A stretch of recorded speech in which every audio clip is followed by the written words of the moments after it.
வணக்கம் மக்களே. இன்னைக்கு உங்களுக்கு ஒரு பயனுள்ள வீடியோவை கொண்டு வந்திருக்கேன். அது என்ன வீடியோன்னா, ஹேர் ஆயில்.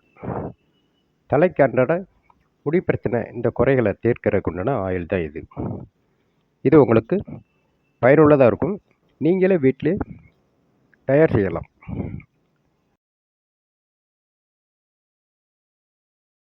இந்த வீடியோ முழுதாக பாருங்கள். உங்களுக்கு என்னென்ன ஆயிலில் சேர்க்கணும் அப்படிங்கிறத இந்த வீடியோவில் நான் கொடுத்துருக்கேன். நீங்கள் தெளிவாக பாருங்கள் கடைசி வரை. அப்போ தான் உங்களுக்கு புரியும். இதில் பார்த்தீங்கன்னா, முடி உதிர்வது நிப்பாட்டும் முதல். ரெண்டாவது, பேனு ஈறு இந்த பொடுகு இந்த மாதிரி தொல்லைகள்லாம் எதுவுமே இருக்காது. அடுத்து பார்த்தீங்கன்னா, இதை கண்டினியூவாக இந்த ஆயிலை ரெடி பண்ணி தேய்ச்சிக்கிட்டு வந்தீங்கன்னாங்க, நீங்கள் வழுக்க தலையாக இருந்தால் கூட லேசாக ஒரு 3 மாதம் 3.5 மாதம் கழித்து பேபி ஹேர் ஆயில் முளைக்கும், ஹேர் முளைக்கும். அப்பயே நீங்கள் பார்க்கலாம். இப்போ லேடிஸு சென்ஸ் யாராக இருந்தாலும் தலை சீவும் போது முடி வரும். இந்த ஆயிலை கண்டினியூ தேய்ச்சிட்டு வந்தீங்கன்னா அந்த முடி சீப்பில் வராது. இதில் என்னென்ன சேர்க்கணும்னா, ரத்தம் பார்த்தீங்க, அடுத்து வெந்தயம், இது குளிர்ச்சி தரும். அடுத்து கரிஞ்சீரகம் முடியை வளர்க்கும். அடுத்து பார்த்திங்கன்னா நெல்லிக்காய். இந்த நெல்லிக்காய் பெரும்பாலும் முடியை வளர செய்கிறதுக்கு, தலையை குளிர்ச்சியை வச்சுக்கிறதுக்கு இது உதவும். அடுத்து பார்த்திங்கன்னா,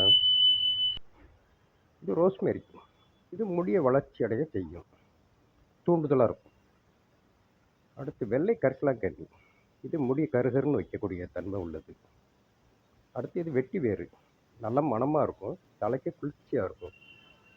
அடுத்து மருதாணி இலை முடியை நல்லா கருகருன்னு ஆக்கும்.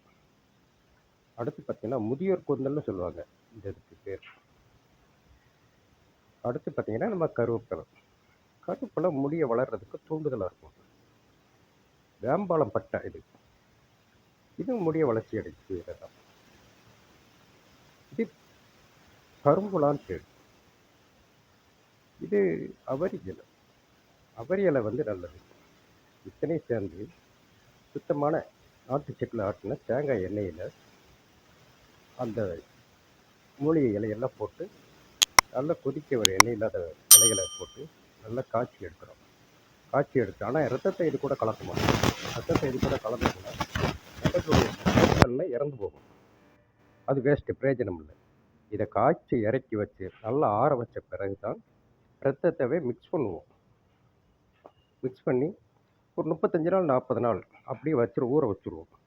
ஊற வச்சு அதுக்கப்புறம் தான் தேய்க்கிறோம். தேய்க்கும் போது நல்ல பெனிஃபிட் கிடக்கும். மற்றவங்க சொல்கிற மாதிரி, வீடியோவில் சொல்கிற மாதிரி ஒரு வாரம் 10 நாள்லாம் டக்குன்னு முடி முளைச்சிரும் அந்த ஆயிலை தேய்ச்சா, அப்படிலாம் நான் சொல்ல மாட்டேன். கண்டினியூவாக 3 மாதம் தேய்ச்சிக்கிட்டு வாங்க, உங்களுக்கு ரிசல்ட் தெரியும். உங்களுக்கு இந்த ஆயில் வேணும்னா ஸ்க்ரீனில் தெரிகிற நம்பருக்கு வாட்ஸ்அப் பண்ணுங்கள். நன்றி.